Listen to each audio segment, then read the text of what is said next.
ES Audio. From the Evening Standard in London, I'm Rochelle Travers, and this is The Leader. Warning, this episode contains strong language as well as major spoilers for Church and State. Episode 9 of the final season of Succession. The penultimate episode of Succession gave us one hell of a send-off for Logan Roy. The show's best characters returned for the epic high-pressure funeral, giving us tears, drama, and clear frontrunners for Waystar's next CEO. With just one more instalment left to go from TV's most complicated and powerful family, the crown is finally within reach. But who will be the ultimate victor and actually succeed? Every Tuesday, we've been reviewing each episode of the final season of Succession on the Leader podcast. And next week, we'll be back to review the finale. Make sure to listen then to hear reaction, analysis, and let's face it, probably a bit of mourning over one of the greatest TV series ever. Here with me this week are... I'm Elizabeth Gregory, I'm a culture writer. I'm Martin Robinson, I'm acting features director. And I'm Hamish MacBain, deputy editor of ES magazine. First of all, Liz, episode 9, Church and State, the penultimate episode of Succession. Just run through what happened. It's the day of Logan's funeral, and basically all of the main characters are there for the funeral. So it's the family, all of the girlfriends and the wives. Matsson's there, Mencken's there. So it's really an episode where all of the drama comes to a head. Meanwhile, we're starting to see a little bit of the fallout of the election already, as there are kind of protests forming outside. There's loads of police, there's people running everywhere. So it's high drama. So one thing I wanted to ask you all is, did Kendall actually just win the funeral? Winning a funeral is a brilliant phrase, by the way, and I think that every funeral should always have a winner. Thank you very much. It's got an obvious loser, but the winner is a thing. Yes, in terms of we're looking at Succession as who's going to ultimately succeed and win out, then Kendall came through in pretty amazing fashion, I think, as he tends to do at certain points over the course of the series. As much as he messes things up, he's always got something that he can just bring forth that makes him feel like, yeah, this could be the leader. But it's also strange to look at it that way, obviously, because it was such an emotional episode as well.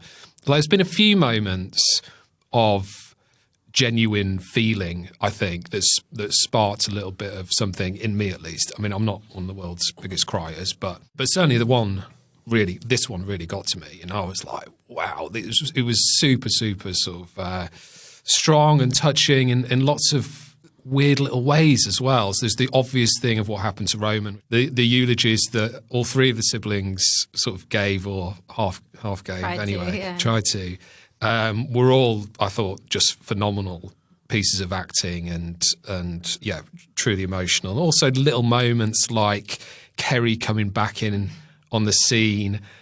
And I mean, the moment where Marsha held her hand. When she held her hand. Was beautiful. Yeah, I thought really, that was really astonishing. That front row blew my mind. Yeah. The mistresses and wives side by side. Insane. So it was a really thoroughly brilliant episode, I thought, right up there with the best of them. I will say that, and I probably noticed this much, much too late in our Succession podcast, but whoever has a really good first scene always ends up basically, if you look back at it, the scene in which Logan died, the first scene of that episode, he was kind of all guns blazing, a little bit more aggressive, and then he died. The scene where Tom and Shiv were loved up ended with them rowing. And then this episode, you had Roman they really played up Roman being the mouth. Yeah. And there was his rude jokes and stuff were dialed up to 11.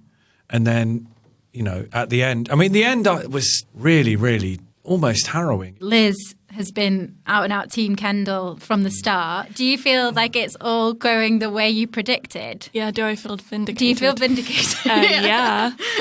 I was actually thinking about Hamish and thinking... I can't wait to talk to Hamish about it. Well, it's not over yet, is it? Do you think we're turning into the siblings, rivals? Yeah, exactly. Trying to stab each other in the back. There's another episode after this. And it's an hour and a half. So this is true.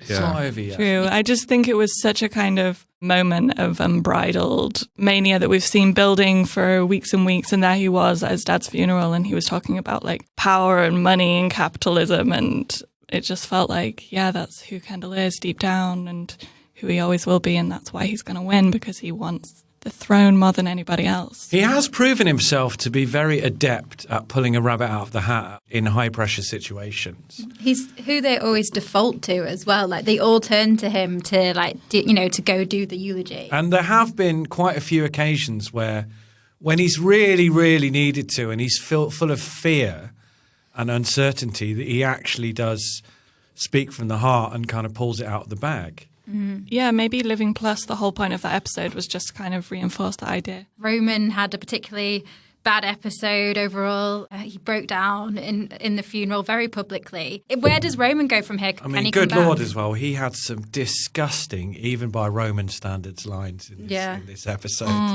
I fell on the floor laughing when Shiv said, "I'm pregnant." He just automatically went, "Is it mine?" Yeah.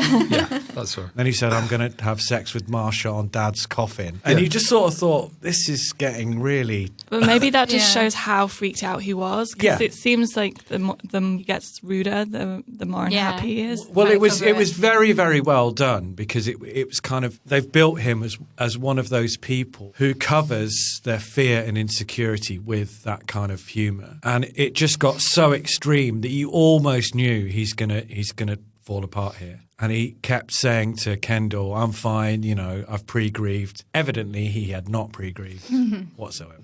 Yeah, so I mean, this was the real heart of it, wasn't it? This was like the big shocking moment whereby he just kind of went to pieces. It was on the back of Logan's brother, Ewan, stepping up and delivering his own thoughts on his brother, much to the annoyance of everyone who didn't want him to say anything, in which he kind of brought Logan down a peg or two and sort of spelled out that this was a really meagre, he kept on calling him meagre, didn't he? Like, just about the self-interest and keeping your own fire warm and not spreading wealth, and just this whole attitude to life was kind of torn apart. And then, so there was pressure on Roman to really, deliver on his speech, and he kind of went to pieces, and then he looked down at his father's coffin and then just kind of lost it, didn't he? And he kind of just... He said, "Can we get him out? Can we get him out? Yeah. Is he in there? Can we get him out?" To his brother and sister, and then just completely broke down and had it, which was really deeply moving as well. But so in keeping with his character as well, as you said, like, this has been coming because he's a boy.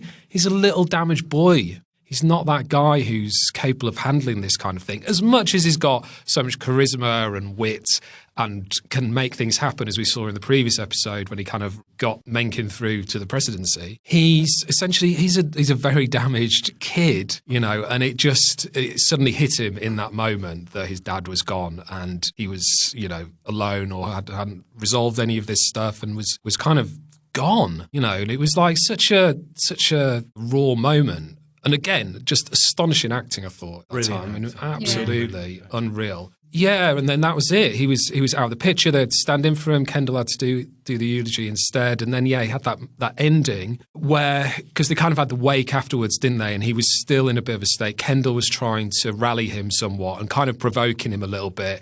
He was saying, "You fucked it. But also, I think, to try to get him riled up again, and back into what Roman does well, which is being that kind of hyperactive little imp. But then he reached a point where he kind of grew disgusted by the wake. Yeah, and that was undeniably a piece of self-harm that you were seeing there. He was putting himself in the way of the protesters outside because he started antagonising them and actually jumped in the street in the middle of them, got hit and all that kind of stuff. But he wanted that. That was, and he's always had that sort of self-destructive thing going on. Even his sexuality is quite masochistic, isn't it? He always wants to be brought down. Yeah, it was really disturbing, I thought. Yeah, and it was really important that Mencken saw that, because that's going to be the shift that Mencken moves over to Kendall, ready for the final episode. Well, I think you kind of saw that in Mencken's reaction. But why do you guys think it's Mencken? I mean, it's surely Matsson and Shiv are in the driving seat here. Matsson made the call to Shiv. Yeah. Where he said, "I've spoke to him, it's on, you're going to be CEO." By the way, that was genius manoeuvring by Shiv. Yeah. Very, very Machiavellian. Yeah. Yeah, but they definitely leave this one within the driving seat. It's as to whether that will actually spin out this way, because you kind of know that Kendall is clearly rallying for a comeback and saw very clearly that Mencken was sacking him off and was going back on the deal that he thought he'd made with Roman. That's done with now. That guy, Mencken, is just like, surprise, surprise, just a horrible individual. I still don't think Mencken is going to win the election. I think they're going to, recounts will. But that's Kendall's move, though, isn't it? That's Kendall's move now to go, because there's so many questions around Mencken. It's still up in the air as far as the election's concerned. And I think Kendall's move will be to try to stop that result now, that actually coming about. Because if it does come about, then that's shiv in. Let's go to the ads. Stay there to hear our predictions for the final ever episode of Succession.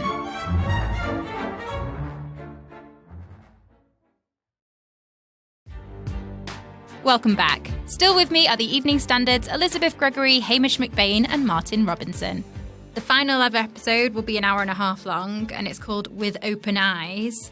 What's our predictions for what might happen? Hamish made a lot of outlandish predictions last week. Let's start with the insanity of Mencken. They're still not off the table. I really, really, really, really think that Mencken is not going to win the election. I don't know. I just really think that's what's going to happen. Whether, as Martin said, it'll be Kendall now trying to influence it so Jimenez wins it. I just think that he's not going to win the election, and then he's going to call for a really horrible, nasty fascist uprising, which is going to cause all manner of bother. I do still think with the kid stuff with Kendall, that's going to have to resolve itself somehow. I feel like they've been... they inserted that scene right at the beginning of the episode prior to the last one where he met up with his ex and we were like, why is that there? So I think something is going to happen with Kendall and his kids. Like I still think that he might just say to Rava, I'm giving it all up, let's be a family. I still kind of think that might. Do you know, I'm feeling quite nervous about it, because imagine being a writer and having to do like the last episode to deliver of a series like this, where this has been at such a high level. Presumably they've had the ending all along, I would have thought. It's quite interesting that the last two episodes, the sole writing credit is Jesse Armstrong. Right, yeah. So there must be some proper ending. I mean, as a viewer, you just want... It's tempting, isn't it? You kind of want, like, the biggest twist of all time that's going to leave you absolutely floored and you didn't see coming is going to be amazing.